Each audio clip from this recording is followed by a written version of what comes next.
இன்னைக்கு தலைப்பு என்ன சொல்லியிருக்கோம்? த மிஸ்ஸிங் டைமென்ஷன். என்னன்னா ஃபோக்கஸ் இருக்குது, அது இருக்குது, எல்லாம் இருக்குது, பட் சமாச்சாரம் நடக்க மாட்டுதுன்னு கேள்வி. நமக்கு ஜபம் தெரியும். ஜபம் பண்ணாதவங்க யார்? எல்லாரும் ஜபம் பண்ணவங்க தான், கரெக்டாக? ஜபம் பண்ணணும், அப்புறம் இதெல்லாம் நமக்கு தெரியுது. ஆனால் கூட ஒரு சின்ன காரியம் மிஸ் ஆகிறதுக்கு வாய்ப்பு இருக்கும். அதை ஞாபகப்படுத்துறதுக்கு வந்துக்கிறேன். இப்போ இந்த கிதியோனுடைய வாழ்க்கையில் அவருக்கு ஆண்டவர் என்ன சொல்கிறாரு? உன்னோட கூட இருக்கிறேன் பராக்கிரமசாலியே, நீ என்ன பண்ணுவேன்? அவ்வளோ கூட்டம், ஒரு இடத்துல சொல்லுது கிராஸ் ஆப்பர் மாதிரி இருக்குதான் கூட்டம்.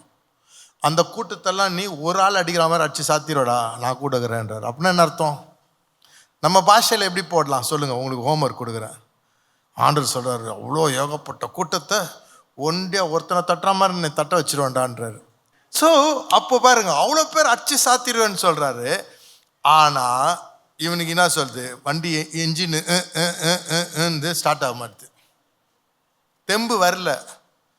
அதுக்கப்புறம் இவர் என்ன பண்ணுறாரு? கடவுள் பேசின பிறகு, சரி நீ சொல்கிறதுலாம் நல்லா இருக்குது, ஆனால் அது நடக்குமா? உடனே இவர் என்ன பண்ணுறாரு? ஃப்ளீஸ் பண்ணுறாரு, ஆண்டவரை கன்ஃபார்ம் பண்ணுறாரு. நிஜமாவே இப்படி இருந்துச்சுன்னா நான் இப்படி போடுறேன், இதில் தண்ணி வரணும், இது சுற்றி தண்ணி வரணும், பனி வரணும், எல்லாம் போடுறாரு ஃப்ளீஸு. அதெல்லாம் போட்டு பார்த்தா கூட அவர் நம்பலை, இன்னும் அவர் ரெடி ஆகலை. நல்லா யோசிச்சுங்க, ஏஞ்சல் பேசியாச்சு, மண்டையில் வேலை செய்யலை. This is very difficult. Why? அப்போ ஆண்டவர் என்ன போராடுறாரு சொல்லுங்க? கஷ்டப்பட்டு போராடுறாரு. என்னன்னா இவனை சரி பண்ணுறதுக்கு. இவனுக்கு புரிஞ்சிச்சு. இவன் என்ன சொல்கிறான்? நான் சிறியவனாக்குறேன், பயந்தாங்கோலி எல்லாங்கிறான். ஆனால் ஆண்டவர் சொல்லி நான் அவன் கூட இருக்கிறேன். சரி ஆண்டவரே போயிடுறேன்னு போல அவர் சொன்ன. இவருக்கு என்ன பண்ணுறாரு? இந்த ஃப்ளீஸ் போடுறாரு. ஃப்ளீஸ் போட்டாலும் சரியில்லை. அப்போ கடவுள் என்ன பண்ணுறாரு? இவனை என்ன பண்ணுறதுன்னு தெரில, ஒரு காரியம் செய்யணும், நீ தான் வின்னர்ரா அப்படின்னு சொல்கிறாரு. ஆனால் அவன் தலையில் ஏறல. ஏன்? நல்லா கேட்டுங்க, நான் உங்களை சொல்கிறேன் மனுஷன், ஆனால் கடவுள் சொல்கிறாரு யூ ஆர் அ வின்னர். ஆமாம், ஐ எம் அ வின்னர் சொன்னால் போதாது. வின்னர் சொல்லிட்டார், ஸ்தோத்திரம் இல்லை, நான் வின்னராக நான் யோசிக்கணுமே. அங்கே தான் ஆண்டவருக்கு சவால் ஆயிடுச்சு. புரிஞ்சுக்கிச்சா?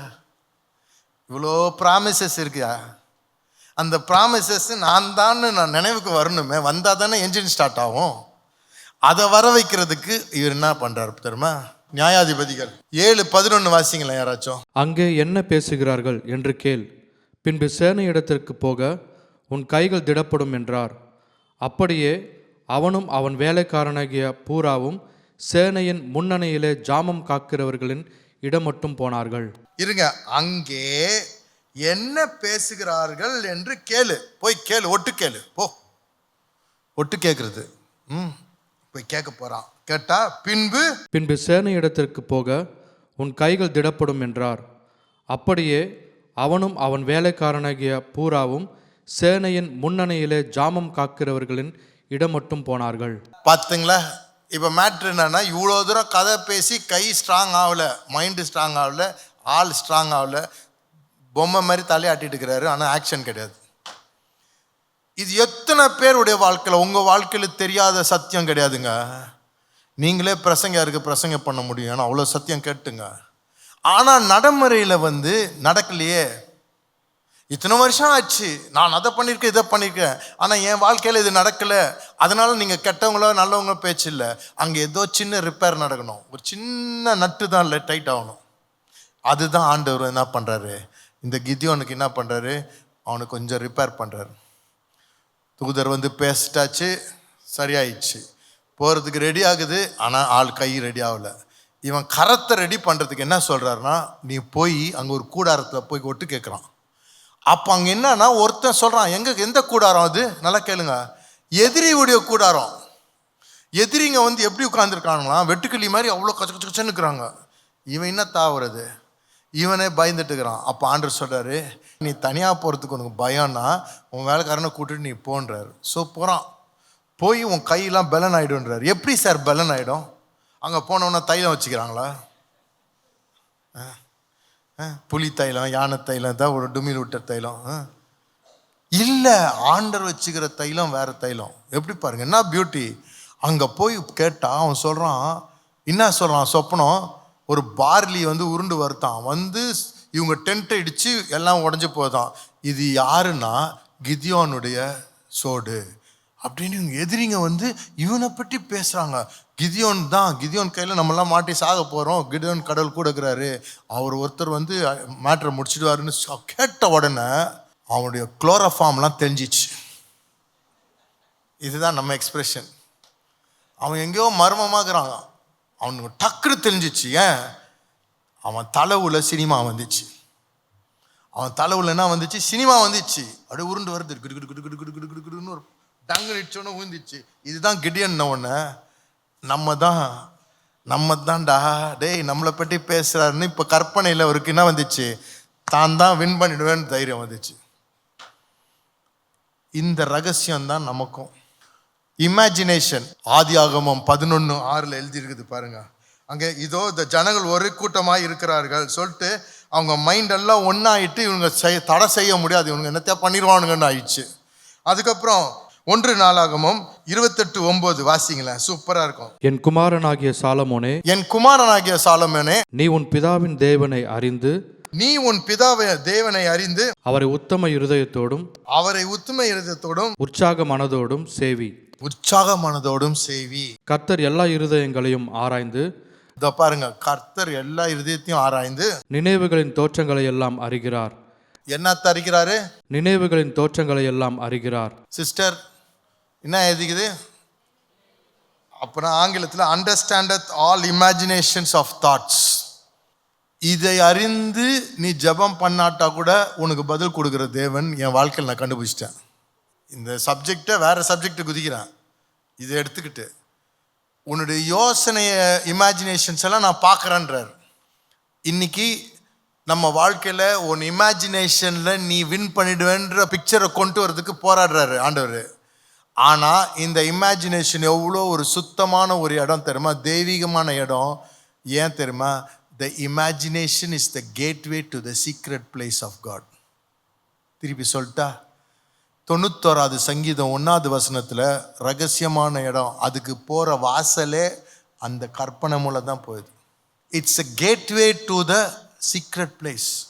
ஸோ யோர் மைண்டில் இருக்கிற இந்த யோசனை சுத்தமில்லாமல் கெட்டதுக்கு நம்ம கொடுத்தோன்னா அந்த தெய்வம் உட்கார்ற இடம் கெட்டுப்படும். உன் கற்பனையை நீ காத்துக்கணும். அந்த கற்பனை அந்த இமேஜினேஷன் மூலம் தான் கனெக்ட் ஆகிறோம். இதுதான் உண்மைங்க நான் சொல்கிறது. ஏன்னா ஆண்டவர் உன் எண்ணத்தை அறிகிறார், உன் யோசனை அறிகிறார். ஈவில் இமேஜினேஷன் அதுதான் வித்து. எப்படி ஒரு பொம்பளை ஆம்பளை கல்யாணம் ஆகிட்ட பிறகு அந்த வித்து வந்து கர்ப்பம் தெரித்து தான் குழந்தை வருது. உனக்கு குழந்தை வரணும்னா வெறும் லவ் பண்ணிட்டு தூரத்தில் ஃபோன் பேசி இருந்தால் வராது. மொபைல் ஃபோனில் பேசினா வந்துருமா குழந்தை? வராது. அவர் அரேபியாவில் இருக்கிறாரு, அம்மா வந்து புதுப்பேட்டில் இருக்குது, 2 பேர் பேசி பேசி குழந்தை பெற்றுக்க முடியுமா? முடியாது. கர்ப்பம் தரிக்கணும். அப்போ கெட்ட சிந்தனைகள் என்ன பண்ணுது? வருது, இமேஜின் பண்ணுறோம், அது கர்ப்பம் தரிக்குது. என்னெல்லாம் இமேஜின் பண்ணியோ கொஞ்ச நாள் அதை செய்ய ஆரம்பிக்கிறோம். எதுவுமே செய்கிறதுக்கு முன்னால் கற்பனை பண்ணாமல் யாரும் செய்ய முடியாது. What the thoughts will come into action. எது பியூரோ ஹோலியோ consider and think only those things. கெட்டது யோசிக்காத, தீமை யோசிக்காத. அவன் தீமை செஞ்சால் கூட அவனுக்கு தீமை யோசிக்குவானா? அவனே காலி ஆகிடும். விட்டுடு, நீ என்னத்துக்கு, நீ ஜாலியாக இரு. கடவுள் இருக்கிறாரு, இதில் போய் ஏன் தலையை விடுவான? கெடுவான் கேடு நினைப்பான். கரெக்டா? அப்புறம் நீ என்னத்துக்கு அவனை விடு. ஸோ என்னை சுத்திகரிச்சுக்கிறதுக்கு இது எதுக்கு நான் சொல்கிறேன்? இப்போ மிச்சத்தை நான் பேசுகிறதுக்கு முன்னால் டிஸ்க்ளைமர் மாதிரி என்னென்னா, நம்ம மைண்டை மட்டும் வேண்டாத இடத்துக்கு கொடுத்துட்டோன்னா நமக்கு வந்து நல்லா ஜெபம் பண்ணலாம், நல்லா எண்ணெய் ஊற்றி ஊற்றி மசாஜ் பண்ணிடலாம், பிரசங்கியார் ஜெபம் பண்ணலாம், நல்லாயிருக்கும். ஒன்றுமே சக்ஸஸ் ஆகாது. இதுதான் அது சின்ன காரியம். ஃபோக்கஸ் பண்ணுறேன், கடின உழைப்பு பண்ணுறேன் பிரதர், ஆனால் காரியங்கள்லாம் தாமதமாக இருக்குது. நான் என்ன தெரியுமா? உன்னுடைய இமேஜினேஷன். இப்போ அந்த கெட்ட இமேஜினேஷனை விட்டு தள்ளிடுங்க. ஆனால் அது எச்சரிக்கை வச்சுக்கணும். ரெட் லைட்டு, அங்கே போய் நீ கால் வைக்கக்கூடாது. See, the Bible says, He will keep him in perfect peace whose mind is stayed on the Lord. ஒருத்த மைண்டு ஆண்டவர் மேலே இருந்துச்சுன்னா அவனுக்கு பூர்ண சமாதானம் இருக்குமா. இந்த மைண்டை தூக்கி அதில் வச்சா கரண்ட் வயர் மாதிரிமா. இந்த ஒயரை தூக்கி கரண்ட்டு போகுது, ஒரு ஒயரை எடுத்துட்டு இப்படி போட்டு டக்குன்னு இங்கே இழுத்துக்கலாம், நம்ம வீட்டுக்கு லைட் எடுத்துடலாம். ஸோ இப்போ பாருங்க, அதே தான். How you can just connect, அந்த கனெக்ஷன் போட்டு இழுக்கிறது இல்லை. ஸோ நம்ம மைண்டு அதில் போட்டால் சருன்னு அது நமக்கு வந்துடும். கெட்டது மேலே வச்சா கெட்ட சுத்த ஆவி வந்துடும். அப்போ அதான் என்ன சொல்கிறார், உன் மைண்டை கடவுளுடைய காரியத்தை வைக்கும் பொழுது அந்த சமாதானம் பூர்ணமாக இருக்குமா. இங்கிலீஷில் அழகாக இருக்கு, he will keep him in perfect peace whose mind is stayed on the Lord. சூப்பர்ல. இன்னைக்கு நம்ம வீட்டில் குழப்பம் வருதுன்னா குழப்பத்தை அப்படியே நிறுத்திட்டு இன்னெல்லாம் யோசனை உன் தலை உள்ள போச்சுன்னு பாரு. ஒன்றும் இல்லைங்க, திடீர்னு ஒரு அம்மா நல்லா தாங்கிறாங்க, அவங்க பேய் வந்த மாதிரி வந்து புஷுன்னு கத்துறாங்க, அவன் பாட்டு அப்படியே செம்மா வந்துக்கிறான். இந்த அம்மா ஒரே பாஞ்சு விழுது புலி மாதிரி. என்ன மேட்ருனா கொஞ்ச நேரத்தில் அந்த ஆளுடைய அம்மா ஏதோ பண்ணதுன்னு நினச்சிட்டே இருந்திருக்கிறான். நினச்சிட்டே இருந்து டென்ஷன் ஏறியும் வந்த உடனே எரிச்சல், கோவம். அப்போ அதுக்கு முன்னால் என்ன, பேய் பிசாசு இல்லை, இவங்க மைண்டு அதையே யோசிச்சுட்டே இருந்து டென்ஷன் ஏறி பிளட் ப்ரெஷர் வந்து வெடிக்குது. அப்போ இதில் என்ன தெரியுது, தலை உள்ள என்ன ஓடுதோ அதுதான் பில்டப் பண்ணி வருது. இன்னைக்கு தலை உள்ள இருக்கிற யோசனைகளும் இமேஜினேஷன் தான் கன்சீவ் ஆகி கனி வருது. இதுதான் நம்பிக்கை. இப்போது நம்ம வாழ்க்கையில் அதை பார்த்தோம் இதை பார்த்தோம், இப்போ என்ன பார்க்க போகிறோன்னா, உன் வாழ்க்கையில் இது வரைக்கும் நடக்கலைல்ல சில காரியம், அந்த காரியம்லாம் நடக்கணுன்ற வாஞ்சையில் தான் நம்ம இருக்கிறோம். எனக்கு ஒரு காரியம் நடக்க போகுதுன்ற தைரியத்தில் இருக்கிறேன், அதுக்கு ஜெபம் கூட பண்ண மாட்டேன், கர்த்தர் செய்ய போகிறாரு, பெரிய நம்பிக்கை. அப்போது என்ன, அது ஒரு காரியத்தை கண்ணால் பார்த்துட்டா அதுக்கப்புறம் நீ ஹோப் தேவையில்லை. ஹோப் வந்து கண்ணால் பார்க்காததுக்கு தான் ஹோப் இருக்கணும். ரோமர் 8:24-25. அந்த நம்பிக்கையினாலே நாம் ரட்சிக்கப்பட்டு இருக்கிறோம். காணப்படுகிறதை நம்புகிறது நம்பிக்கை அல்ல, ஒருவன் தான் காண்கிறதை நம்ப வேண்டுவதென்ன. நாம் காணாததை நம்பினோமாகில் அது வருகிறதற்கு பொறுமையோட காத்திருப்போம். புரிஞ்சுக்கிச்சா புரியலையா எல்லாருக்கும்? காணப்படுறதை நம்புறது நம்பிக்கையே தேவையில்லை, அதான் தான் இருக்குத, நின்றுட்டு இருக்குத, இதை போய் நான் நம்புறது. சார் இப்படி போகணுங்கன்னா அங்கே எக்மோர் ஸ்டேஷன் இருக்குது சார், போய் பார்க்குறேங்க, அது இருக்குதுன்னு நம்பிக்கை தேவை, அதான் தான் இருக்குதா, கரெக்டா? காணாததை நம்புறதுக்கு தான் நம்பிக்கை தேவை, புரியுதா?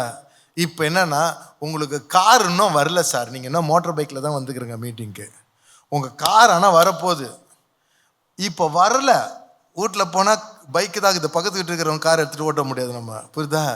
அப்படிலாம் இல்லை, ஆனால் நம்புகிறோம் எனக்கு கார் வரப்போகுதுன்னு. ஆண்டர்கிட்ட ஜெபம் பண்ணுறோம், ஆண்டர் கொடுக்குறாரு, எல்லாம் செய்கிறாரு.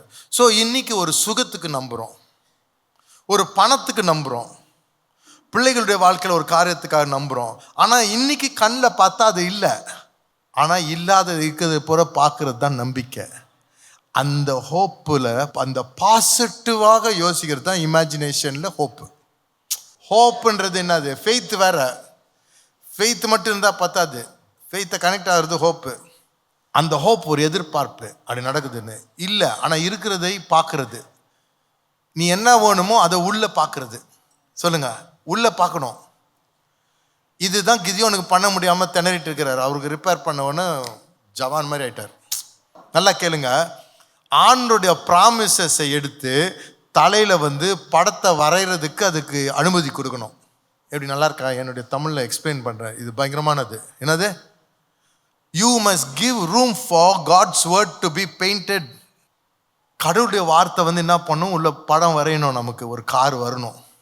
டாக்டர் என்ன சொல்கிறாரு, இந்த ஆளுக்கு ரொம்ப வியாதி, இது கஷ்டம், எங்களுக்கு என்னப்பா செய்ய முடியும்ன்றாங்க. சரி நல்லது, அது உண்மையாச்சும் பேசுகிற நீ.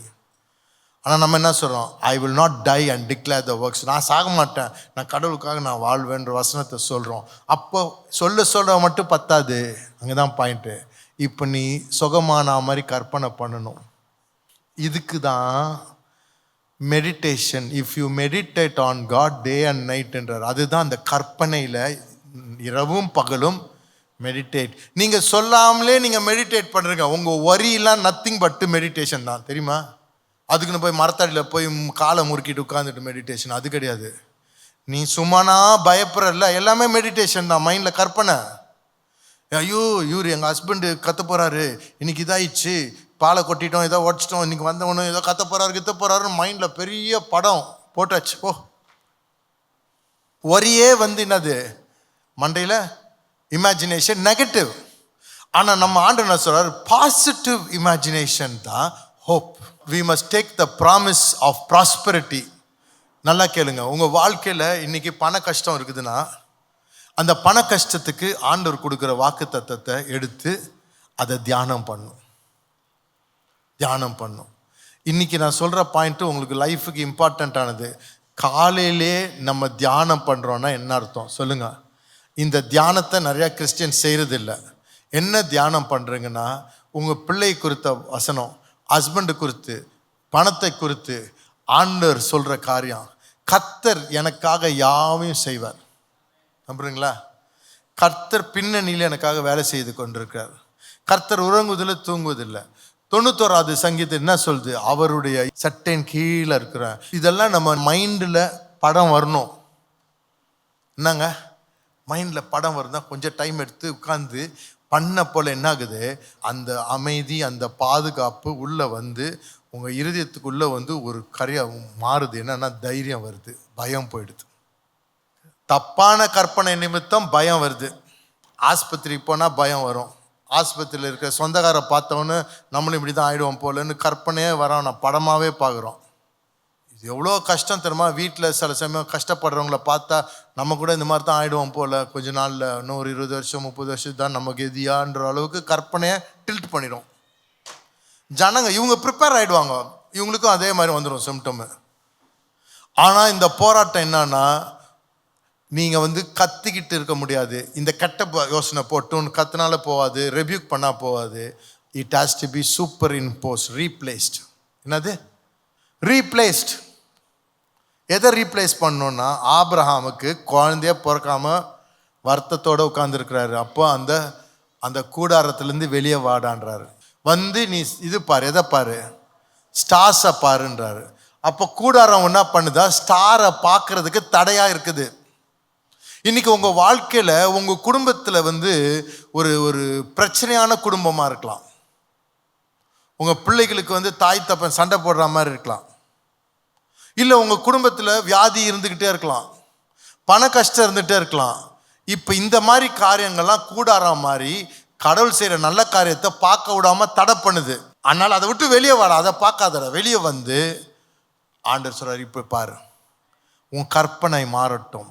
ஒவ்வொரு நட்சத்திரமும் உன் பேரப்பில் ஹலோ தாத்தா அப்படின்னு அப்படி பாரு பாரு பாருன்னா உன் தலை உள்ள சினிமா ஓட்டுறான்றாரு. உன் தலை உள்ள என்ன சினிமா ஆகுது? எல்லாம் நூடுல்ஸ் ஆயிடுச்சு. 100 வயசு வரைக்கும் தான் பாவம்ல, ரொம்ப காய விட்டார் ஆண்டவர். அது மாதிரி தான் நம்மளும் அவசரப்பட்டுருவோம். ஆனால் ஆண்டவர் சொல்ல, பாரு மேலே நட்சத்திரம். இன்னைக்கு உங்கள் வாழ்க்கையில் நட்சத்திரம் என்ன தெரியுமா? வாக்கு தத்தம். இந்த வாக்கு தத்தத்தை வச்சு உன்னை குறித்த சிந்தனையை மாற்று. ஐயோ நான் சீக்கிரமாக எதாவது ஆகிடும் போல் அப்படி யோசிக்கூடாது. எங்கள் வீடு அவ்வளோதான் போல், உனக்கு நல்ல ஒரு வீடு, உன் பிள்ளைகள் நல்லா இருப்பாங்க. இப்படி உன்னை குறித்து நீ வீரன், நீ ஜெயிப்பன்னு சொன்னால் அது நம்ப முடியாதனால தான் இவ்வளோ தூரம் பண்ண ரிப்பேர். இன்னைக்கு உங்கள் வாழ்க்கையில் நீ தலையாக இருப்ப, வாளாக இருக்க மாட்டேன். உன் எல்லையை பெரிதாக்குவேன். உன் பிள்ளைகள் ஒளிவ மர கண் போல இருக்குங்க எல்லாமே. உன் வாழ்க்கை நல்லா இருக்கும். ஆனால் இப்போ இருக்க சூழ்நிலை எதிர்மாறியாக இருக்கலாம். ஆனால் அதை சட்டை பண்ணாமல் உள்ளே இருக்க படத்தை நீங்கள் மாற்றுறதுக்கு ரெடியாக இருக்கிறீங்களா? உங்களுடைய வாக்கு தத்தங்களை நீங்களே பேனா வச்சு போட்டு அதெல்லாம் மெடிடேட். அதுதான் மெடிடேட். என்னது? இரவும் பகலும் கர்த்தருடைய வசனத்தில் தியானமாக இருக்கிற மனுஷன். இதுதான் தியானம். தியானம்னா கண்ணை மூட்டு கொரட்டை விடுறது இல்லை. தியானம்னா நல்ல யோசனை.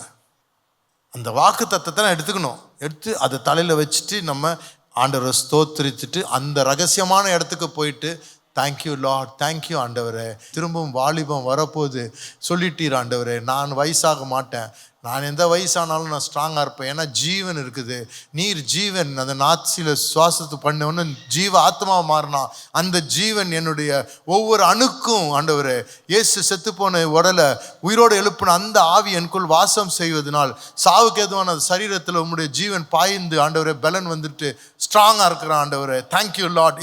இது நீங்கள் செய்யணும். இதுதான் தியானம்.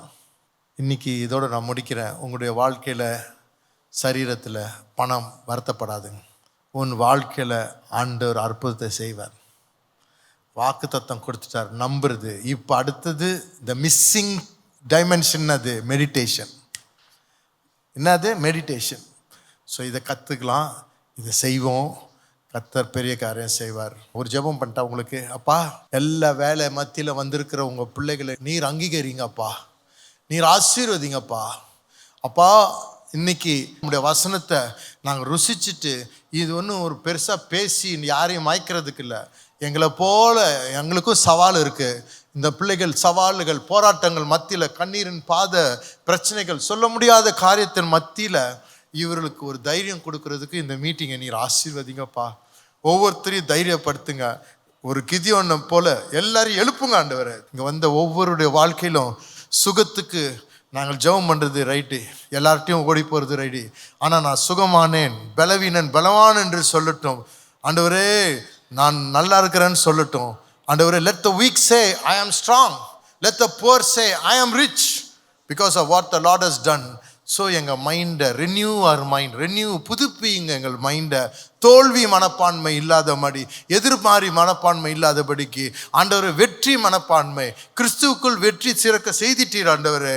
we are more than conquerors through Christ Lord. எங்களுக்காக ஆண்டவரே இந்த கற்பனை மாறி எதிர்மாறியெல்லாம் போக போக இந்த சூழ்நிலைகள் பிரபஞ்சமே எங்களுக்கு சாதகமாக மாறும் ஆண்டவரே. இந்த நாளில் நீர் இந்த ஒவ்வொருவரையும் ஆசீர்வதித்து சந்தோஷால நிரப்புங்க ஆண்டவரே. பலப்படுத்துங்க. எல்லா சரீரத்திலையும் பணத்திலையும் ஒரு அற்புதத்தை செய்யுங்க. குடும்பத்தில் சந்தோஷத்தை தாருங்க. நீர் இவர்களுக்காக அசைவாடுங்க. கர்த்தர் எனக்காக யாவையும் செய்து முடிப்பார். ஆமென். In Jesus name we pray. Amen. Dear friends, எப்பொழுதுமே நம்முடைய நிகழ்ச்சி ஞாயிற்றுக்கிழமையில் இருந்துச்சு. இப்பொழுது ஞாயிற்றுக்கிழமையிலிருந்து புதன்கிழமையாக மாறி இருக்குது.